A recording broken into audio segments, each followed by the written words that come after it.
कि कुछ दिन पहले हमारे इस्कॉन वेसु के भक्त समाज में से एक बहुत ही सीनियर डिवोटी, बहुत ही सेवा भावी, बहुत ही अच्छे स्वभाव के डिवोटी प्रेम निमाई प्रभु सुबह 24 तारीख को जब वो मंगला आरती के लिए जा रहे थे अपने घर से सुबह 5 बजे, वो रात को शादी से लौटे थे करीब 12:30-1 बजे, और सुबह वो मंगला आरती के लिए निकले और निकलते से उनका यहाँ पर कैनल रोड पे एक्सीडेंट हो गया और कुछ समय बाद समाचार आया कि उनने शरीर त्याग कर दिया। तो मैंने सोचा कि आज हम एक ऐसा टॉपिक डिस्कस करेंगे जो स्वाभाविक रूप से हम कभी चर्चा नहीं करना चाहते और हम अवॉइड करना चाहते हैं, पर वो अनिवार्य है। क्या है वो? मृत्यु। तो हम आज मृत्यु के बारे में चर्चा करेंगे कि मृत्यु क्या होती है और एक भक्त के लिए मृत्यु का क्या अर्थ होता है और एक भक्त के लिए मृत्यु का क्या अर्थ होता है। तो कितनी बार प्रश्न उठते हैं कि ऐसा भक्तों के साथ क्यों होता है, भगवान भक्तों के साथ ऐसा क्यों करते हैं, तो मंदिर ही जा रहे थे फिर भी भगवान ने ऐसा क्यों किया। तो भगवान की जो योजना होती है वो समझना असंभव है एक व्यक्ति के लिए, पर हर स्थिति में एक भक्त को ये समझना बहुत आवश्यक है कि भगवान मंगलकारी है, भगवान खुद मंगल में है। तो भगवान चाहते हुए भी कभी अमंगल नहीं कर सकते। हम भगवान की योजनाओं को नहीं समझ सकते हैं, पर भगवान की हर योजना में हमारे लिए और हमारे परिवार या हमारे पूरे समाज के लिए मंगल ही हो है।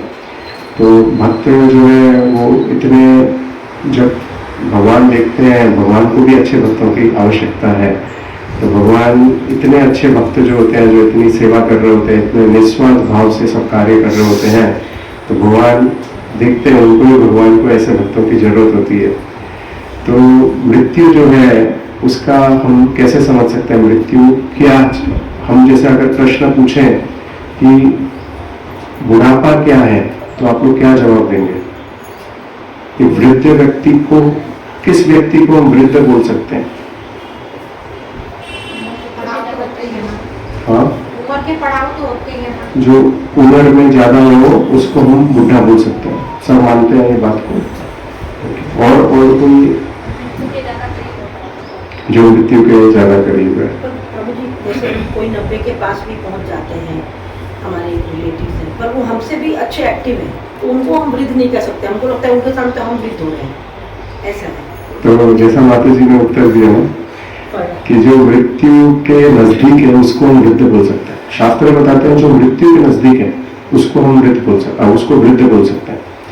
अगर कोई 5 साल का माना कि उसकी मृत्यु 10 दिन बाद आने वाली है और कोई 70 साल का व्यक्ति है उसकी मृत्यु 20 साल बाद आने वाली है, तो हम बोलेंगे कि 5 साल का व्यक्ति वृद्ध है, क्योंकि मृत्यु के नजदीक है। तो हमको मालूम है कि हम मृत्यु के कितने नजदीक है? हमको मालूम है, क्योंकि देखिए परीक्षित महाराज को तो मालूम था कि वो मृत्यु के कितने नजदीक हैं, क्योंकि उनको श्राप मिला था कि 7 दिन बाद उनकी मृत्यु होगी। पर हमको तो वो भी नहीं मालूम हमारी कब मृत्यु होगी, पर श्राप हमको भी मिला हुआ है कि 7 दिन के अंदर ही, ये 7 दिन जो है, जो हमारा एक सप्ताह होता है, वो 7 दिनों के अंदर ही कभी ना कभी हमारी मृत्यु होगी। तो जैसे परीक्षित महाराज को मालूम पड़ा उनकी मृत्यु होगी, तो वो अलग अलग उन्हें उपाय सोचने शुरू किए कि क्या करूं, मृत्यु 7 दिन में होने वाली है तो क्या करना चाहिए। तो उन्होंने जो अपने पंडित बैठे हुए थे उनको पूछा कि 7 दिन हुए मेरे पास, उन्हें क्या करना चाहिए। तो उन्होंने बोला एक काम करते हैं, हम लोग कर्मकांड करते हैं, बहुत सारे हवन, बहुत सारी पूजा का आयोजन करते हैं, कर्मकांड करेंगे। तो बोला उससे क्या होगा? तो उससे क्या है कि आपको एक हायर लाइफ मिलेगी। तो बोला उच्च जीवन मिलेगा। और तो परीक्षित महाराज ने बोला ये कर्मकांड करने में तो बहुत समय लगता है और बहुत समय तक कर्मकांड करेंगे तब उसका लाभ मिलेगा मेरे को। और वो लाभ का भी क्या अर्थ है जिसमें मैं ऊपर जाऊंगा और फिर मेरी प्रवृत्ति भोग करने की तो खत्म नहीं होगी, प्रवृत्ति तो रहेगी भोग करने की। वो भोग करने की प्रवृत्ति से मैं वापस पाप करूंगा, वापस कर्मकांड करूंगा, वापस ऊपर जाऊंगा, फिर वापस पाप करूंगा, वापस नीचे आऊंगा। तो बोला मैं ये सर्कस से बाहर निकलना चाहता हूँ, ये सर्कस तो मैं ऊपर नीचे करता रहूंगा। तो परीक्षित महाराज ने कर्मकांड का त्याग कर दिया। उन्होंने बोला नहीं नहीं, ये उपाय अच्छा नहीं है, साध्य नहीं है मेरे पास, कुछ ऐसा उपाय बताओ जिससे मेरे को उच्चम लक्ष्य प्राप्त हो। तो फिर ज्ञानी आए, ज्ञानी लोगों ने बोला कि एक काम करते हैं, हम उपासना करते हैं, ब्रह्म की उपासना करेंगे। तो ब्रह्म की उपासना करेंगे तो आपको मुक्ति प्राप्त होगी। तो परीक्षित महाराज ने बोला ब्रह्म की उपासना करना 7 दिन में संभव है क्या? 7 दिन में ब्रह्म की उपासना कर सकते हो क्या? ब्रह्म की उपासना करने में तो जीवन कई जीवन लग जाते हैं, उसके बाद भी गारंटी नहीं है कि मुझे मुक्ति मिलेगी। तो उन्होंने उसको ज्ञानियों को भी त्याग कर दिया। फिर कौन है? योगी है। योगियों ने बोला कि हम योग करते हैं। योग क्या होता है? जो अष्टांग योग का प्रोसेस बताया, यम नियम पालन करेंगे, अनिमा लघिमा सब हम अलग अलग आसन करेंगे, अष्ट योग करेंगे। तो उन्होंने बोला अष्ट योग करेंगे, 7 दिन में संभव है क्या अष्ट योग करना, अष्ट सिद्धि को प्राप्त करना संभव है क्या? तो उन्होंने बोला ये जो आप मार्ग बता रहे हो वो 7 दिन में 7 जन्मों में भी संभव नहीं है, उसमें से भी गिरने की बार बार संभावना है।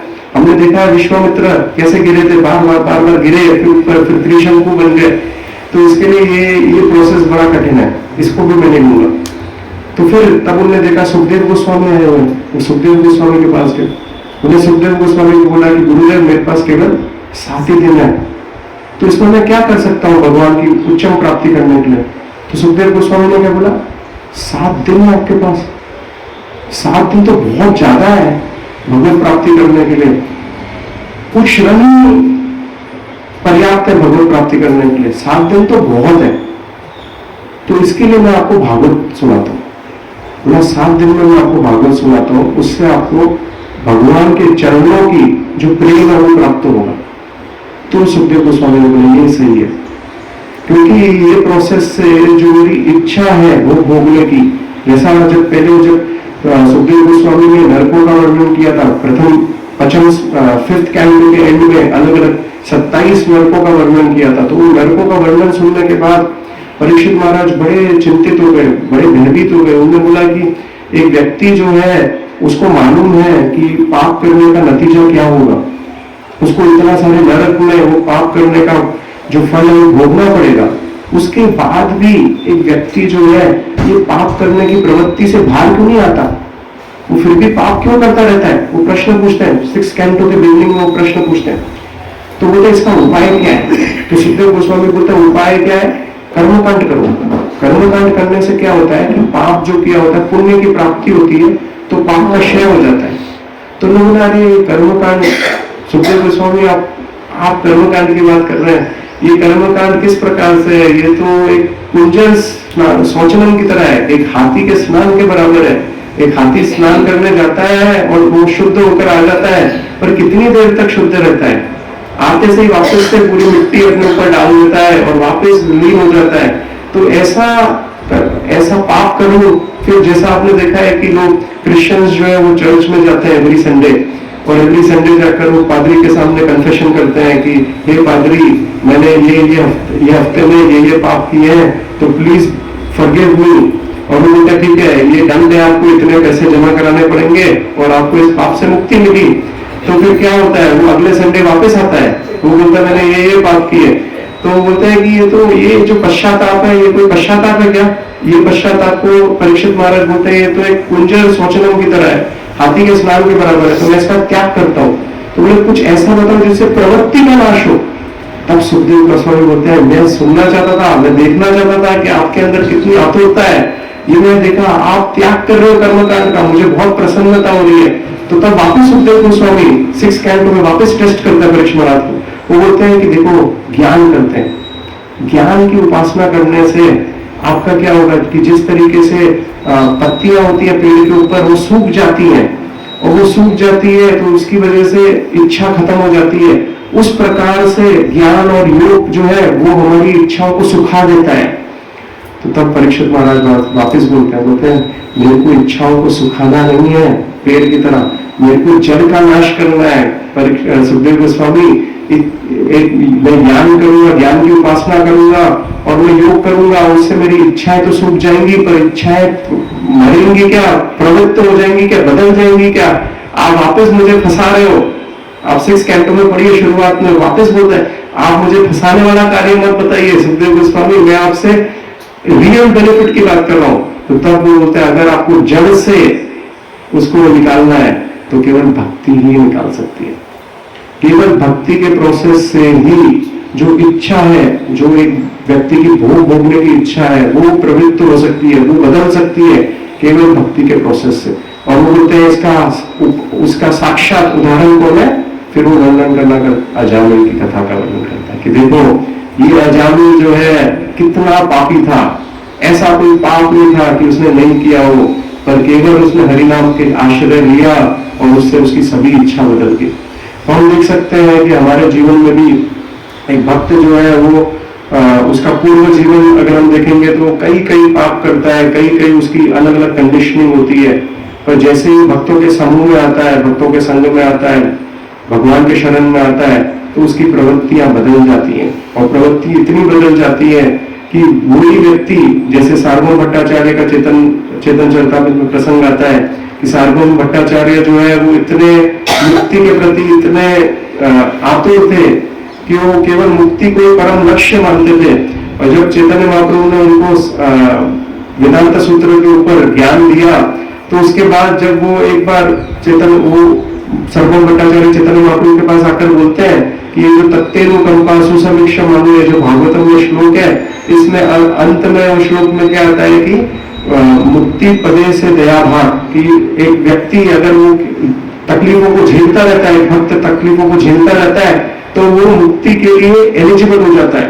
तो सार्वभौम भट्टाचार्य चैतन्य महाप्रभु आकर बोलते हैं कि ये जो मुक्ति वर्ड है ना, मुझे अच्छा नहीं लगता है, इसको यहाँ पर है ना भागवत कथा में व्यासदेव ने गलती की है, ये वर्ड को भक्ति होना चाहिए, तो वो बदल के उसको भक्ति कर देते हैं, बोलते हैं भक्ति से दया भाग। तो तब चैतन्य महाप्रभु बोलते हैं देखो भक्तों के समूह में आने का क्या फल है कि ये व्यक्ति जो मुक्ति को परम लक्ष्य समझता था, वो आज मुक्ति शब्द नहीं सुनना चाहता है, वो बर्दाश्त नहीं कर पा रहा है मुक्ति शब्द को। पर तब चैतन्य महाप्रभु बोलते हैं कि इसमें व्यासदेव की कोई गलती नहीं है, यहाँ जो मुक्ति का अर्थ है वो भक्ति ही है, और हम जो है अपने विचारों से शास्त्र के कथनों को नहीं बदल सकते। तो बोलते हैं आप इसको बदलने की कोशिश मत करिए, ये मुक्ति के वर्ड और भक्ति मत करिए, पर यहाँ अर्थ जो मुक्ति का है वो भक्ति ही है, भक्ति ही असली में मुक्ति है। हम देखते हैं कि लोग धर्म अर्थ काम मोक्ष की उपासना करते हैं, पर मोक्ष क्या है? हम मोक्ष चाहते हैं, पर असली मोक्ष भक्ति है। भक्ति करने से ही हमको मुक्ति प्राप्त होगी। मुक्ति वो है जिससे वापस आपको नहीं आना पड़े, ये मुक्ति नहीं है। जब भक्ति चरण स्वामी महाराज एक बार राधा माधव मायापुर मंदिर के अंदर थे और वो विग्रहों से प्रार्थना कर रहे थे, वो नए भक्त थे, नए मूवमेंट में ज्वाइन हुए थे, तो राधा माधव से प्रार्थना कर रहे थे। तो उन्होंने बोला मैं क्या प्रार्थना करूं भगवान से? तो उन्होंने बोला मैं भगवान से अच्छा स्वास्थ्य मांगता हूं। तो उन्होंने बोला अच्छा स्वास्थ्य, पर ये अच्छा स्वास्थ्य तो मृत्यु के साथ खत्म हो जाएगा। तो उन्होंने बोला मुझे क्या मांगना चाहिए? बोला मैं बहुत ज्यादा धन मांगता हूँ भगवान से। तो बोला धन तो मांग लूंगा, पर धन भी तो मृत्यु के साथ खत्म हो जाएगा। तो बोला क्या मांगू? चलो बहुत ज्यादा यश मांगता हूं। तो यश मांगने जा रहे थे, उन्होंने बोला ये यश भी तो मृत्यु के साथ खत्म हो जाएगा। तो बोला ऐसा क्या है जो मृत्यु के साथ खत्म नहीं हो, वो मांगता हूं भगवान से। तो क्या है जो मृत्यु के साथ खत्म नहीं हो? भक्ति। केवल भक्ति है जो मृत्यु के साथ खत्म नहीं होती। और इसका साक्षात उदाहरण हम देखते हैं अजामिल की कथा में, हम देखते हैं भरत महाराज की कथा में, हम देखते हैं भरत महाराज ने भक्ति की थी, पर भक्ति पूर्ण नहीं कर पाए, गिर गए। तो उसका परिणाम क्या हुआ? वो हिरण बने, और हिरण के शरीर में भी उन्होंने भक्ति की, और फिर वो जड़ भरत बने। तो जड़ भरत भक्त बन के भी भक्ति की। तो भक्त का कभी नाश नहीं होगा। बाकी एक जो कर्मी है, वो जो पुण्य इकट्ठा करेगा, वो पुण्य क्या होता है? भगवत गीता के बताती है कि पुण्य क्षीण जब हो जाते हैं, पुण्य जैसे ही क्षीण होते हैं, वैसे ही वो वापस नीचे गिर जाता है। वो केवल भोग रहा होता है अपने पुण्य जितने, मतलब वो एंजॉय कर रहा है अपने क्रेडिट बैलेंसेस को। जैसे ही क्रेडिट बैलेंस खत्म हुआ, वैसे ही वो वापस नीचे गिर जाएगा। तो ऐसा पुण्य को इकट्ठा करने का अर्थ क्या है? हम भक्ति को इकट्ठा करें जिससे हम उस चक्रव्यूह से बाहर निकल पाए, वरना वापस पुनरअपि जननम पुनरअपि मरणम, हम इसमें ही बार बार गोल गोल घूमते रह जाएंगे। तो एक बार ऐसा होता है कि यमराज जो है वो एक वकील के पास आते हैं, और वकील के पास आते हैं तो उसको लेने आते हैं। वो वकील सुप्रीम कोर्ट का सबसे बेस्ट वकील होता है। तो वो यमराज को बोलता है कि यमराज आप मुझे लेने आए हो, ऐसे नहीं लेकर जा सकते। तो बोले क्यों? बोले आपको कायदे कानून ये मालूम है कि आपको अगर कोई व्यक्ति को लेकर जाना है तो पहले आपको नोटिस देनी पड़ती है, उसको समझ देना पड़ता है कि मैं लेने आ रहा हूँ। अरेस्ट करने आते हैं तो आपके पास अरेस्ट वारंट होना चाहिए, आपके पास वारंट है, आपने मेरे को नोटिस ही नहीं दिया। तो यमराज बोलते नोटिस नहीं दिया, इतने सारे नोटिस भेजे आपने पढ़े ही नहीं। तो बोलता कब भेजे? मेरे को तो कोई नोटिस मिले नहीं। बोला भेजे ना आपको, आपकी जो आंखें हैं वो वीक हो गई, आपको दिखना कम हो गया, कमजोर हो गया, आपको समझ में नहीं आया, आपको सुनना कम हो गया तो आपको समझ में नहीं आया। बोला दांत गिरने लगे, समझ में नहीं आया, बाल सफेद होने लगे, समझ में नहीं आया। बोला इतनी सारी नोटिस में भेज रहा था, आपने सब नोटिस को इग्नोर किया, गलती किसकी है? बोला अभी चलो, और उसको पकड़ के लेकर जाता। तो मृत्यु जो है, यमराज हमको बार बार अलग अलग रूपों से नोटिस भेज रहे हैं, हमको साक्षात करवा रहे हैं। सबसे बड़ी नोटिस तो हमको भेज रहे हैं कि हम हमारी आंखों के सामने हमारे परिवारजनों को देख रहे हैं कि गुजरते जा रहे हैं। उसके बाद भी हमारे अंदर से ये जो हमारी मनोकामना भोग भोगने की, और ये जो हमारी मिथ्या है कि भाई हमारे पास बहुत समय है अभी भी, वो जाता ही नहीं है। जब यक्ष प्रजापति को युधिष्ठिर महाराज को यक्ष ने प्रश्न पूछा कि दुनिया में सबसे आश्चर्यजनक चीज क्या है, तो युधिष्ठिर महाराज ने क्या प्रश्न का उत्तर दिया? उन्होंने बोला हम देखते हैं रोज हम देखते हैं लोगों को शमशान की ओर जाते हुए, फिर भी हमको लगता है कि हमारे पास बहुत समय है। तो समय है क्या हमारे पास? बहुत समय है। तो भागवत में प्रसंग आता है कि पुरंजन की कथा आती है। नारद मुनि प्राचीन बरी को पुरंजन की कथा, क्योंकि प्राचीन बरी कौन था? प्राचीन बरी ध्रुव महाराज का पुत्र था। तो वो कर्मकांड में लग गया था, बड़े बड़े यज्ञ कर रहा था, और वो यज्ञ करने के लिए बहुत सारे पशुओं को सैक्रिफाइस कर रहा था। तो नारद मुनि देखते हैं कि अरे ध्रुव महाराज का बेटा है, ध्रुव महाराज की परंपरा में आ रहा है और इतना घिन्न काम कर रहा है, मेरा कर्तव्य है उसको बचाना, क्योंकि ध्रुव जो है वो शुद्ध भक्त था भगवान का, तो उसके पूरे परिवार को बचाने का मेरा कर्तव्य है। तो नारद मुनि जाता है प्राचीन बरी के पास, बोलते क्या कर रहे हो, तुमको दिखाई नहीं दे रहा? ये जितने जानवरों को तुमने मारा है, सैक्रिफाइस किया है पुण्य कमाने के लिए, ये सब जानवर इंतजार कर रहे हैं तुम्हारे मरने का। जैसे ही तुम मरोगे तुमको पकड़ के खा जाएंगे, वो केवल इंतजार कर रहे हैं। देखो, और नारद मुनि के पास तो वो सीसीटीवी है, अपना वो ब्रॉडकास्ट कर सकते हैं, हम लोग नहीं कर सकते, पर वो दिखा सकते हैं। उन्होंने पहले भी दिखाया था, निगरानी को भी दिखाया था उन्होंने कि देखो तुम अर्ध मार के छोड़ रहे हो, ये सब पशु इंतजार कर रहे हैं। मारना है पूरी तरह से मारो, आधा मत मारो, पूरा मारो वो पाप है, आधा मारने से भी पाप है। और बोला जाओ तुम पूछो अपने परिवार वालों को ये पाप के भागीदार बनेंगे क्या? तो बोलता है जाकर पूछता है वो हम क्यों भागीदार बनेंगे? आप पाप कर रहे हो, हम क्यों भागीदार? हम तो केवल भोग में भागीदार बनेंगे। तो वो समझ जाता है कि मैं जिनके लिए पाप कर रहा हूँ वही भागीदार नहीं बनने वाला, ऐसा पाप करने का अर्थ क्या है? तो बोलता है गुरुदेव बताओ क्या करना है? तो बोलता है हरि नाम का आश्रय लो। तो ऐसे ही वो बताते हैं प्राचीन बरी को, देखो दिखाते हैं कि ये सब जानवर, तुमने इतने सारे जानवरों को मारा, ये सब इंतजार कर रहा है, जैसे ही तुम मरो झपट लेंगे तुमको खाने के लिए। तो तब प्राचीन बरी बोलता है तो क्या करना है? तो उनको बोलता है कथा सुनाता हूं तुमको पुरंजन की। मतलब वो पुरंजन जो एक फिक्शियस कैरेक्टर है, जो एक्चुअल में नहीं था, उसकी कहानी सुनानी शुरू करता है कि एक राजा था पुरंजन, और वो राजा जो है वो एक बार भारतवर्ष में आता है और वो एक स्त्री को देखता है, उससे प्रभावित हो जाता है और वो स्त्री के पीछे भोग भोगने के लिए भागता है। और वो स्त्री उसको दुक्कारती है, कभी दुक्कारती है तो भी वो सहन करता है। और रोज जो है 360 सफेद सोल्जर्स और 360 काले सोल्जर्स उसको प्रहार करते हैं, और रोज उनके साथ युद्ध लड़ रहा होता है। एक नारद मुनि सुना रहे का था, और बोलते रोज लड़ के भोग रहा है अपने। कितने बच्चे पैदा किए? 1100 बच्चे पैदा किए उसने, और 160 कन्याएं पैदा की, नारद मुनि बोलते हैं। और उसके बाद भोग इतना भोग करने के बाद वो उसका शरीर जो है वो वीक हो जाता है, अब वो लड़ नहीं पाता ये 360 काले जो योद्धा है उनके साथ और सफेद योद्धाओं के साथ, और ऐसे करते हुए वो प्राण त्याग कर देता है। और उसके बाद क्या होता है, जब वो प्राण त्याग कर रहा होता है तो उसको अपनी वाइफ का स्मरण होता है। तो वाइफ का स्मरण होने के कारण अगले जन्म वो एक स्त्री बन जाता है। शास्त्र में उल्लेख करते हैं कि अगर मृत्यु के समय आप स्त्री के बारे में सोचोगे तो अगला जन्म आप क्या करोगे, आप स्त्री बनोगे। और अगर कोई स्त्री पुरुष के बारे में सोचेगी तो अगला जन्म वो पुरुष बनेगी। तो हम अगर सोच रहे हैं तो हमको अगर अभी अभिमान है कि हम पुरुष हैं और हम मृत्यु के समय स्त्री के बारे में सोचेंगे तो अगला जन्म में स्त्री का मिल जाएगा। तो ये पुरंजन अगले जन्म में स्त्री बनता है और भरद्वाज के राजा से उसके विवाह होता है। और विवाह होने के बाद वो बहुत सेवा कर रही होती है अपने पति की, और एक दिन उसका पति मर जाता है। और मर जाता है तब वो रो रही होती है अपने पति की चिता के ऊपर, और तब भगवान स्वयं आते हैं और उसको बोलते हैं अब तो छोड़ो, अब छोड़ो ये सब कार्यक्रम, अब तो निकलो। और तब वो निकल कर जाता है। तो वो इस कथा से क्या बता रहे हैं कि हमारे पीछे भी रोज हम भी युद्ध लड़ रहे हैं, 360 सफेद घोड़ों के साथ, 360 काले घोड़ों के साथ।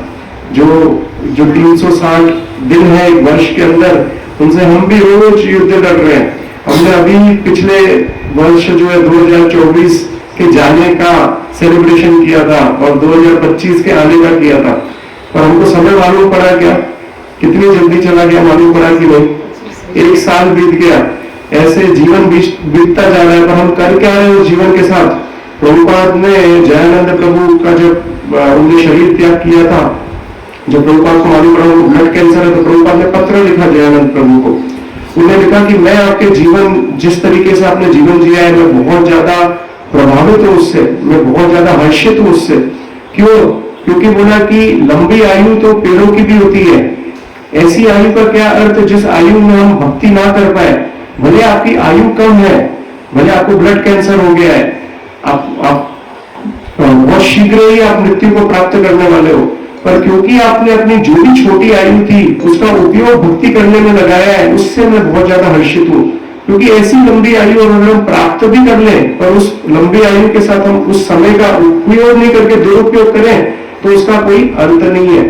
बहुत बहुत रेयर है ये ह्यूमन फॉर्म ऑफ लाइफ जो हमको मनुष्य योनि मिली है, वो बहुत रेयर है। 84 लाख योनियों में हमको कई योनियों में भ्रमण करने के बाद हमको मनुष्य योनि प्राप्त होती है। और उस मनुष्य योनि के लिए देवता भी तरसते हैं, देवता प्रार्थना कर रहे हैं कि हमको मनुष्य योनि प्राप्त हो।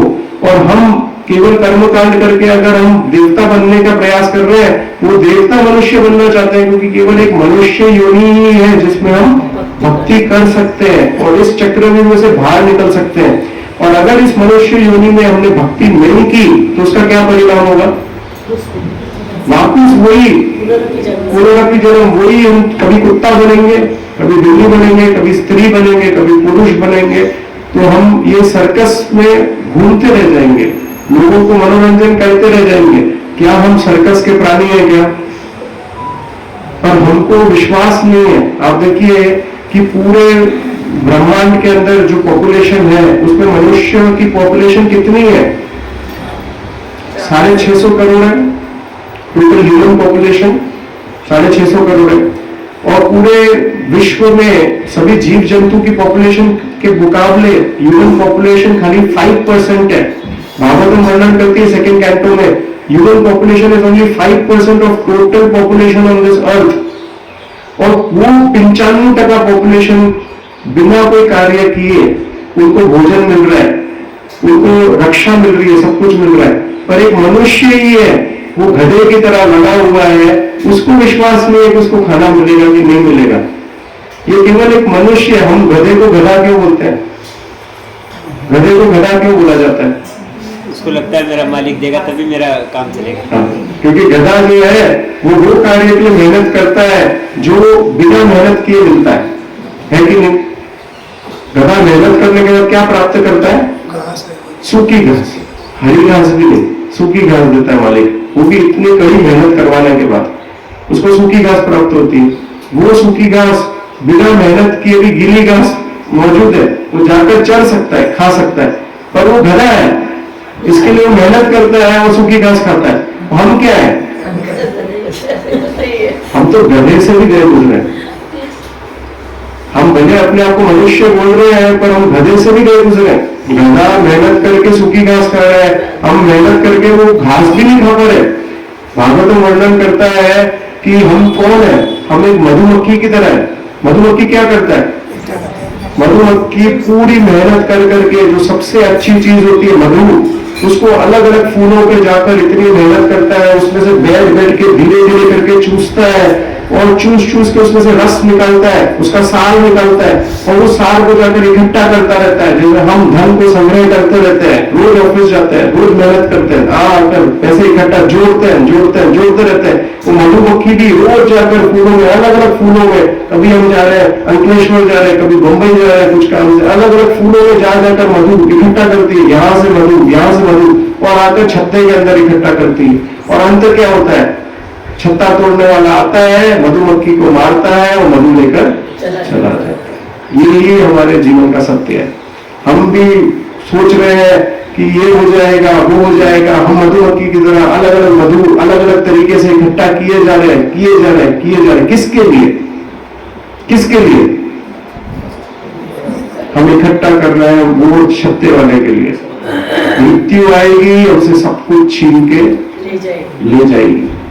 एक राजा था, उसकी 4 पत्नियां थी और उसमें से वो राजा जो अपनी चौथी पत्नी को सबसे ज्यादा प्रेम देता था और जितना भी धन इकट्ठा करता था, जितनी सुविधा इकट्ठा करता था, वो केवल चौथी पत्नी के ऊपर सब न्यौछावर कर देता था।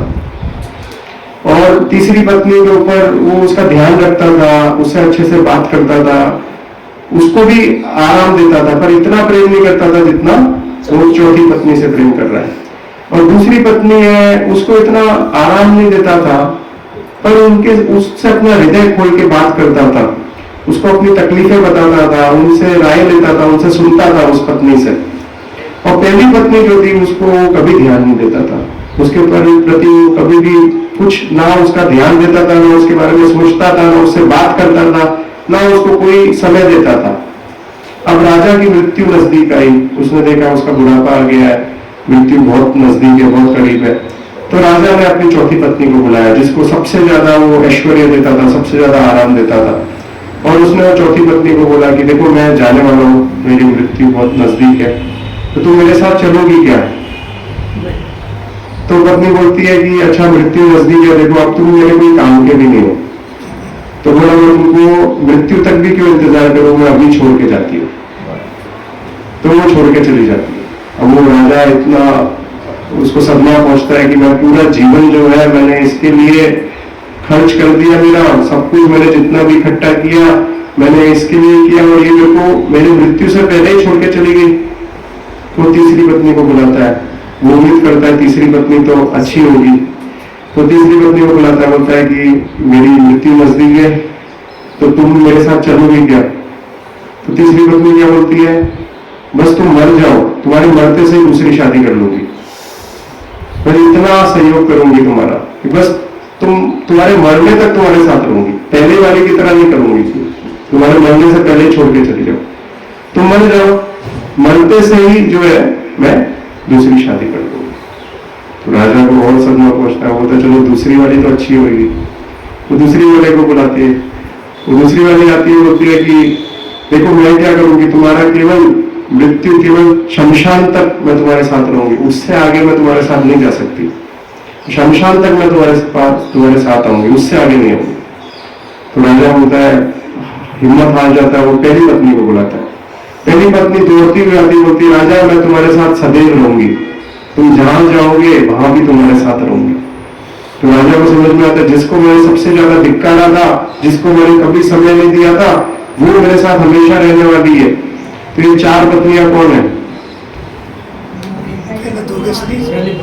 शरीर, धन, परिवार हो गया, इधर हो गया, सदा साथ में भक्ति। सब हो गए, परमेश्वर। तो जो चौथी पत्नी है वो हमारा शरीर है।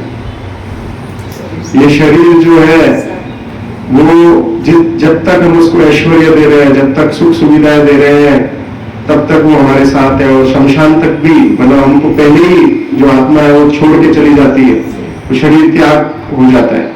तो ये हम पूरा जीवन हमारा खर्च कर देते हैं ये शरीर को सुख पहुंचाने के लिए, हमारे परिवारजनों को सुख पहुंचाने के लिए। हम पूरा शरीर से संबंधित जो भी होता है हम उसको सुख पहुंचाने के लिए हमारा पूरा जीवन व्यर्थ कर देते हैं, पर वो हमारे जीने से पहले ही हमको छोड़ के चले जाते हैं।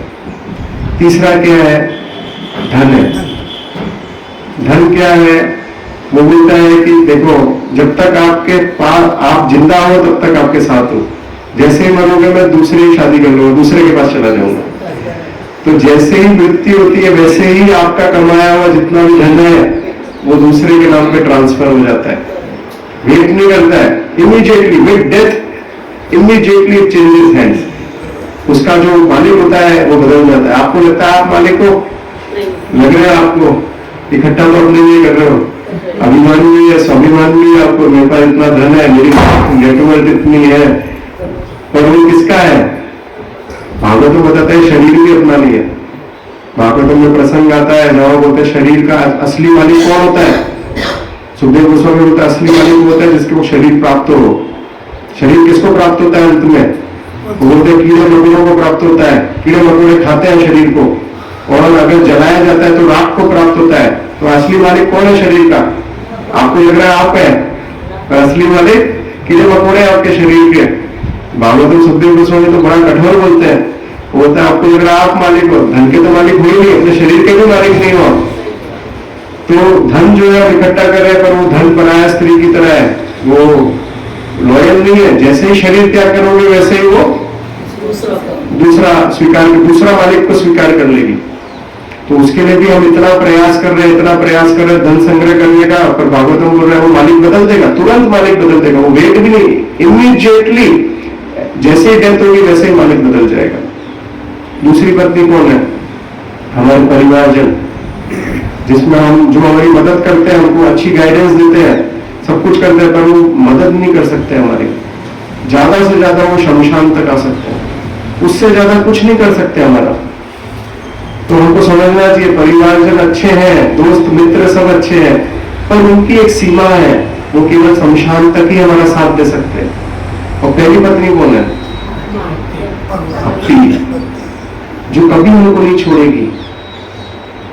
वो जो LIC प्रमोट करता है ना, जीवन के साथ भी जीवन के बाद भी, तो जीवन के साथ और जीवन के बाद क्या है LIC? केवल भक्ति ही है।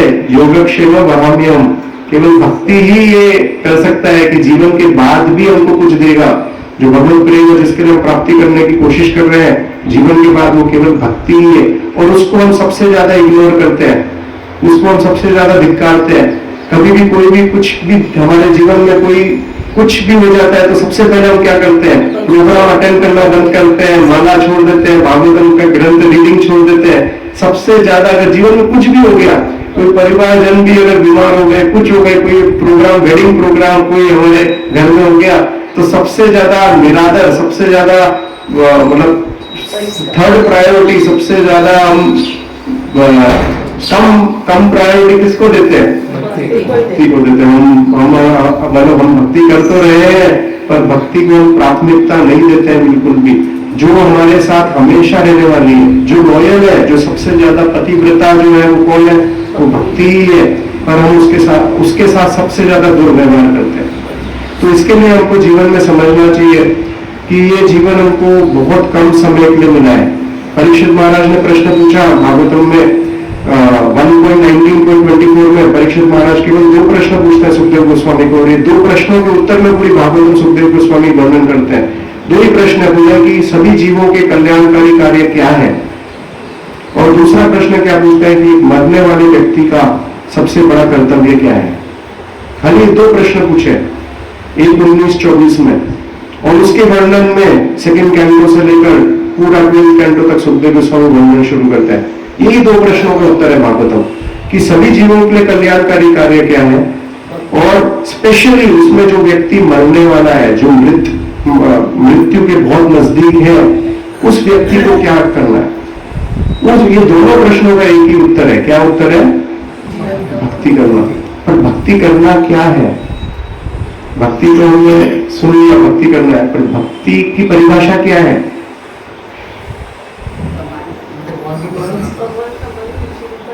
भगवान की प्रभु जी जैसे कई लोग बोलते हैं कि हमने वेद पढ़ लिया, हमने भागवत पढ़ लिया, हमने मतलब वो सारी किताब बुक ऐसी हैं जो उन्होंने पढ़ ली धर्म वाली, पर वो भगवान के प्रति उनका कोई रुझाव नहीं है, तो उसको भक्ति कैसे बोल सकते हैं?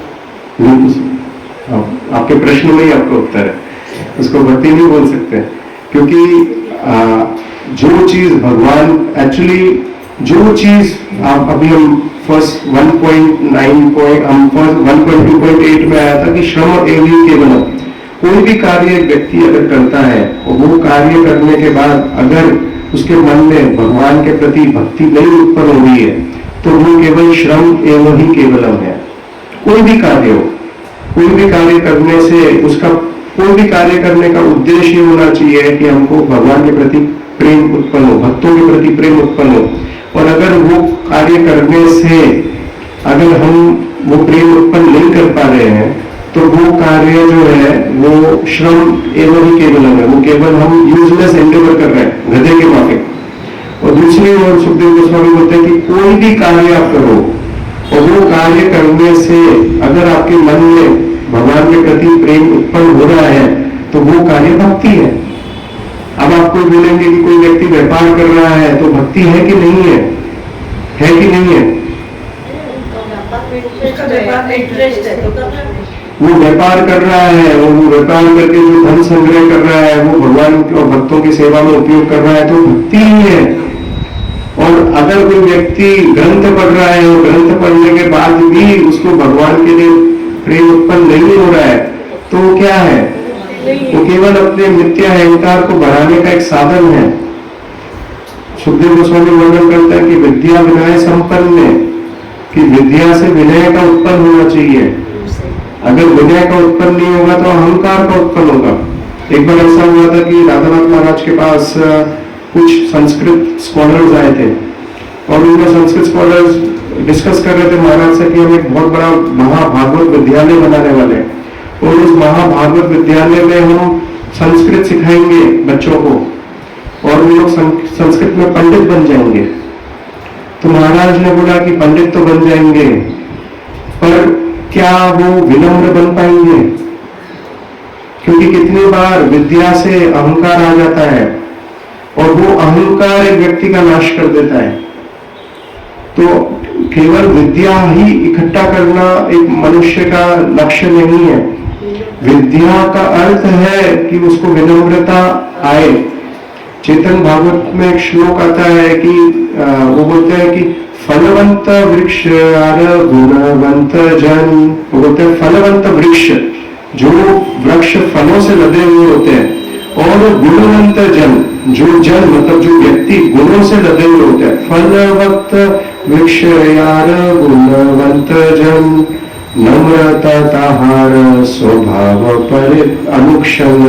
वो बोलते हैं कि जो व्यक्ति जो पेड़ गुणों फलों से लदे होते हैं और जो व्यक्ति गुणों से लदे होते हैं, नम्रता उनका स्वभाव होता है, उनका स्वभाव ही नम्र होता है। उससे पहचान होती है कि व्यक्ति गुणों से लदा हुआ है। जैसे पेड़ों से लदा हुआ वृक्ष जो है, जब कृष्ण बलराम जा रहे थे 10th कैंटो में वर्णन आता है कि जब वो वृंदावन के महावन से गुजर रहे थे तो कृष्ण बोलते हैं अपने सखाओं को, बोलते हैं देखो देखो देखो ये पेड़ देखो, ये पेड़ जो है फलों से लदे हुए हैं, इसके लिए झुके हुए हैं।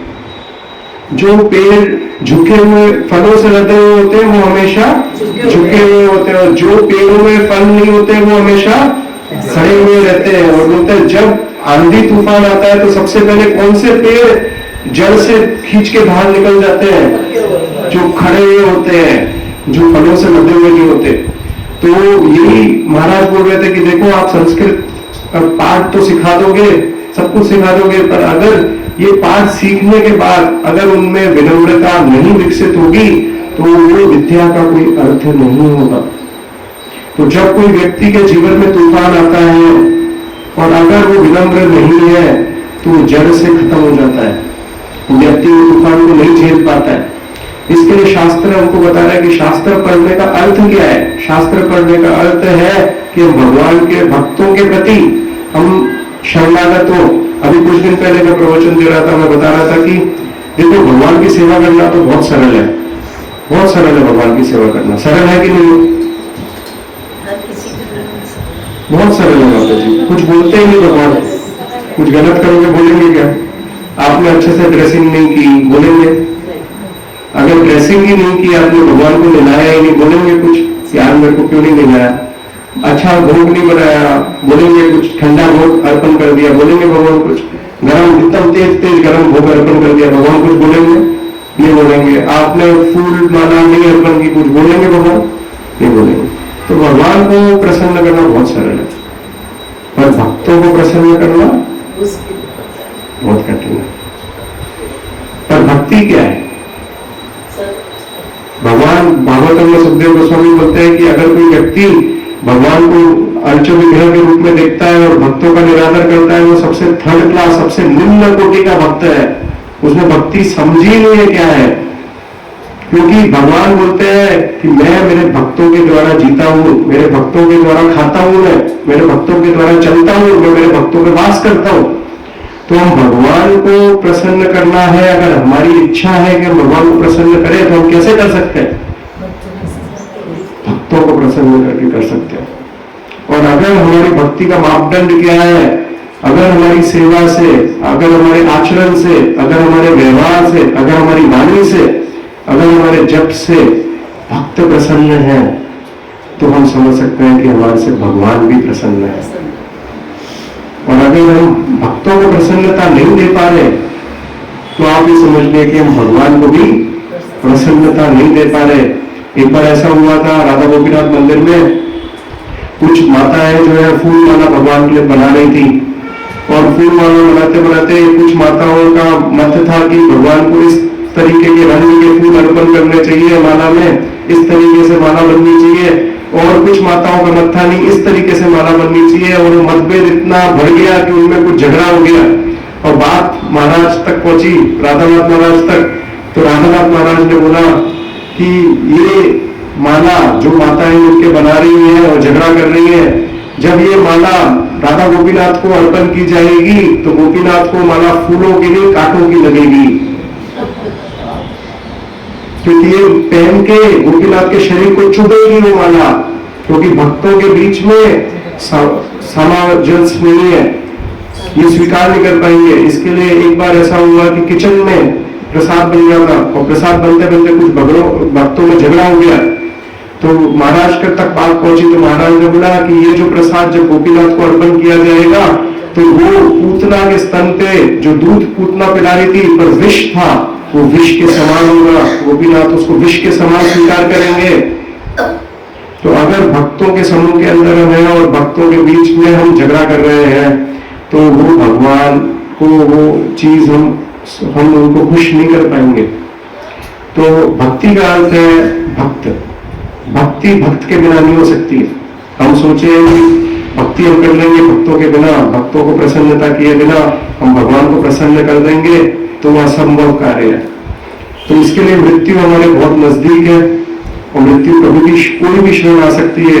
इसके लिए कुलशेखर महाराज क्या बोलते हैं? कुलशेखर क्या बोलते हैं कि भगवान मुझे उठाना है तो अभी उठा लो। क्यों उठा लो बोल रहे? वो बोल रहे हैं कि मैं मृत्यु तक इंतजार नहीं करना चाह रहा, मैं बुढ़ापे का इंतजार नहीं करना चाह रहा। क्यों?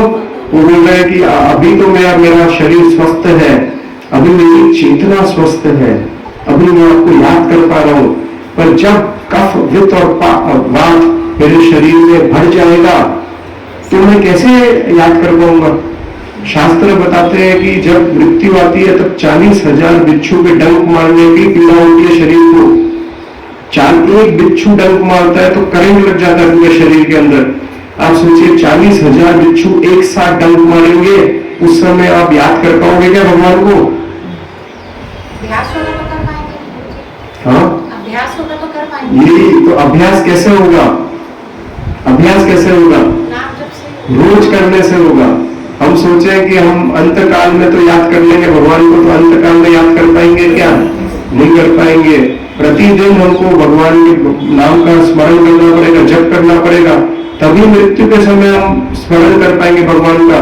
हम हमारे साधारण जीवन में देखते हैं कि हम बीमार हो जाते हैं, हमको कोई फ्रैक्चर हो जाता है या कोई बुखार आ जाता है तेज, तो हम उस समय क्या करते हैं? चिंता से त्राही होता हम माला करते हैं क्या? नहीं होता, हमारा मन हमको बोलता देखो नहीं होता। ऐसी स्थिति में तुम माला नहीं करोगे तो भगवान भी समझते हैं, भगवान भावक नहीं है, भगवान देखते हैं, समझते हैं कि देखो आप नहीं कर पा रहे हो, ठीक है, ऐसी स्थिति में आप नहीं कर पा रहे हो, भागवत अध्ययन हम भागवतम छोड़ देते हैं उस दिन पढ़ना, अरे मैं तो बीमार हूं, श्रवण छोड़ देते हैं, सेवा छोड़ देते हैं।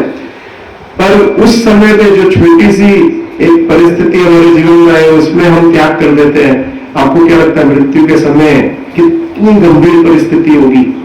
आत्मा निकलनी नहीं चाहती शरीर से, आत्मा इतनी अटैच्ड होती है शरीर से कि उसको जबरदस्ती खींच के निकाला जाता है बाहर। वो तड़ापड़ी होती है शरीर में रहने के लिए, पर आत्मा को जबरदस्ती 40,000 बिच्छू में डंक लगता है, इतनी पीड़ा से खींच के बाहर निकाला जाता है, तब आत्मा शरीर को छोड़ के निकलती है। उस समय हम भगवान का स्मरण कैसे कर पाएंगे? जब हम अभ्यास करेंगे पूरा जीवन भर, जब हम प्राथमिकता देंगे, जब हम समझ जाएंगे कि भोग भोगने का कार्यक्रम तो मैं अनंत जन्मों से करता आ रहा हूं और उसका परिणाम ये है, अब तो बंद करो इसको। प्रहलाद महाराज सडन कैंटो में एक साधु के पास जाते हैं जो लेटे हुए थे अजगर की तरह, और उसको पूछता है आप लेटे हुए कुछ कर नहीं रहे, क्या करो?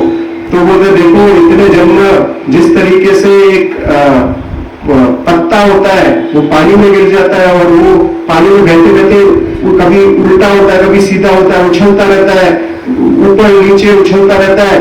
इस तरीके से मनुष्य जो है अपनी इच्छाओं के आधार पर अलग अलग जन्म बदलते रहते हैं और इसका नतीजा कुछ नहीं होता है। इसके लिए मैंने ये जन्म जो है मेरा भगवान के लिए अर्पित कर दिया है, इसके लिए मैं सुरक्षित हूँ। जब भक्ति चारू स्वामी महाराज को बोला गया कि क्या करना है, उन्होंने बोला कि देखो आपने कई जन्म जो है अलग अलग लोगों को अलग अलग कारणों के लिए दे दिए हैं, बस ये एक जन्म जो है वो कृष्ण को अर्पित करके देखो। अगर आपके पास अनंत जन्म है, अनंत जन्म है, उस अनंत जन्म में एक जन्म की क्या वैल्यू है? क्या वैल्यू है? कुछ भी नहीं है। तो इतने सारे जन्म हमने अलग अलग कारणों को दे चुके हैं, भोग भोगने के लिए, कभी परिवार को, कभी राष्ट्र को, अलग अलग चीजों को हम दे चुके हैं। एक जन्म अगर हम भगवान को देकर देख लेंगे तो क्या खोएंगे? कुछ खोने वाला है। पर अगर दे दिया तो पाने क्या वाला? और उनके डिसाइपल भक्ति चारू महाराज के श्रुति धर्मा प्रभु उससे भी आगे बोलते होते हैं, एक जन्म तो बहुत बड़ी बात कर दी महाराज ने। एक जन्म भी देने के लिए है क्या हमारे पास? आधा तो हम भोग करने के लिए दे चुके हैं ऑलरेडी। कोई 40 साल का हो गया, कोई 50 साल का हो गया, कोई 60 साल का हो गया, तो आधे से ज्यादा जन्म तो हम ऑलरेडी भोग करने के लिए दे चुके हैं। तो वो देना क्या, अब तो आधा ही देना है, तो आधा तो दे दो। अब तो बहुत कंसेशन मिल गया हमको, हम तो बहुत एक भी पूरा देने की हमारी हैसियत ही नहीं है अभी, क्योंकि उसमें से आधा तो हम आधा 75% तो हम ऑलरेडी दे चुके हैं कोई ना कोई दूसरे कारण को। तो अगर जो बचा है वो दे दो, उसमें ही हमको मिल जाएगा, पूरा भी देने की जरूरत नहीं है, उतना ही लगेंगे तो भी हमको भक्ति मिल जाएगी। तो हम वो उसके लिए प्रयास करें। कई समय कई जन्म अलग अलग चीजों के लिए हम दे चुके हैं। हमारा समय जो बहुत मूल्यवान है, जैसा हम ये जो महात्मा होते हैं भगवान ने ऐसी रचना करते हैं कि ऐसे भक्त जो है कम उम्र में चले जाते हैं, उससे क्या शिक्षा देते हैं कि देखो आप भी जा सकते हो, कोई भी उम्र में जा सकते हो।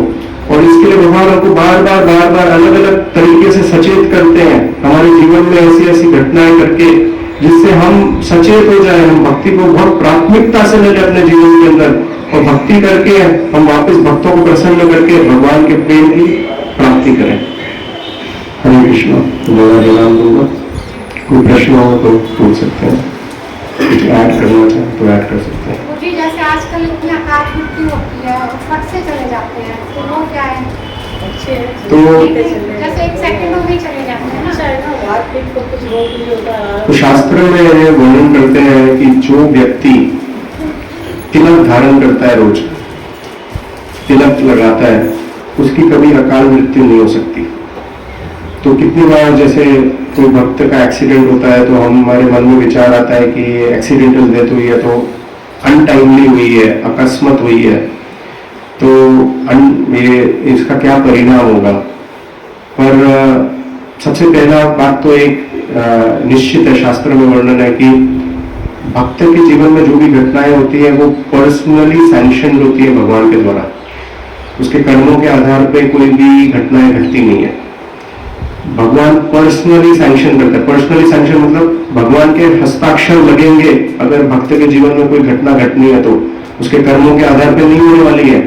अब आप बोलेंगे कि प्रभु जी मैं तो बहुत कम चैंटिंग करता हूँ, मैं तो भक्त हूं कि भी नहीं मालूम नहीं, पर भक्त की डेफिनेशन चैतन्य महाप्रभु ने दी हुई है। तो इसके लिए हमारी चेतना ये होनी चाहिए कि हम भक्त नहीं है, पर भगवान हमारे जीवन में जो भी घटना एक भक्त के जीवन में घट रही है वो स्वयं भगवान के हस्ताक्षर से घट रही है।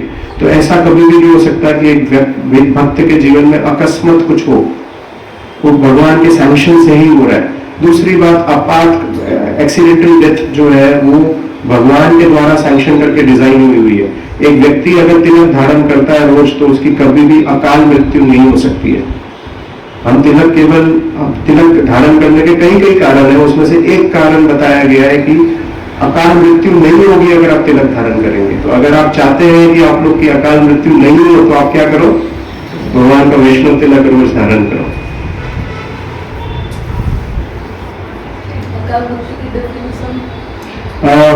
बताया गया है कि एक्सीडेंटल डेथ कभी हो जाती है, जैसे सुसाइड होती है या एक्सीडेंट होता है, इसको अकाल मृत्यु बोलते हैं। और इसमें अगर ऐसी कोई भी परिस्थिति जीवन में आती है तो आत्मा का जो आयु होती है उस शरीर की, उसको पूरा करना पड़ता है। तो जब शरीर नहीं होता है तो आत्मा जो है वो भूत बन जाती है, तो उसको अपनी आयु पूर्ण करनी पड़ेगी। तो जैसे कुछ लोग सुसाइड कर लेते हैं, तो वो सुसाइड क्यों करते हैं? क्योंकि पीड़ा सहन नहीं कर पा रहे। एक बार गिरिराज महाराज बता रहे थे कि वो पीड़ा नहीं सहन कर पा रहे, इसके लिए आत्महत्या का इजी सॉल्यूशन ढूंढते हैं, पर आत्महत्या के बाद वो और डिफिकल्ट सॉल्यूशन हो जाता है। क्यों? क्योंकि उस समय तो शरीर भी नहीं होता है भोग भोगने के लिए, शरीर भी नहीं है तो और आदमी पीड़ा में, आत्मा और पीड़ा में चली जाती है। वो बता रहे थे कि एक बार वो फ्लाइट में जा रहे थे और उनने एक मूवी देखी गिरिराज महाराज ने जो घोस्ट के ऊपर थी, और उन्होंने देखा कि एक व्यक्ति जो है उसने सुसाइड कर लिया, और सुसाइड कर लिया उसके बाद उसको सिगरेट पीने की इच्छा हो रही थी, और उसने देखा कि एक व्यक्ति जो है वो दुकान से सिगरेट खरीद के पी रहा है, और वो कोशिश कर रहा है, प्रयास कर रहा है कि मैं कैसे लूं ये सिगरेट, और वो ले नहीं पा रहा और बहुत विचलित हो रहा है। वो मूवी में दिखा रहे थे। तो पूरा वो आत्मा की स्थिति होती है। अब शरीर है नहीं, किस तरीके से इच्छाएं पूरी कर, इच्छाएं हैं, शरीर नहीं है पर इच्छाएं तो है, पूर्ति कैसे होगी? तो कोई व्यक्ति सोचता है कि भाई आत्महत्या करके इजी सॉल्यूशन है, पर इजी सॉल्यूशन नहीं है, वो और डिफिकल्ट सिचुएशन है। पर भक्तों के लिए जो है वो अकाल मृत्यु नहीं होती है। तो शास्त्र में वर्णन है।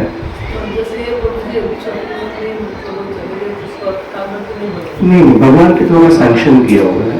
भगवान, मैंने आपको जैसे बताया ना कि कोई भी भक्त के जीवन में जो भी घटनाएं होती हैं वो भगवान पर्सनली सैंक्शन करते हैं। सभी एक्सीडेंट तो अकाल मृत्यु नहीं होती। हाँ, सभी एक्सीडेंट अकाल मृत्यु नहीं होती है। और कोई प्रश्न?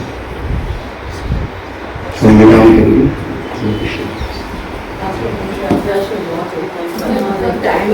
टाइम लिमिटेशन होती है, प्रश्न बहुत होते हैं।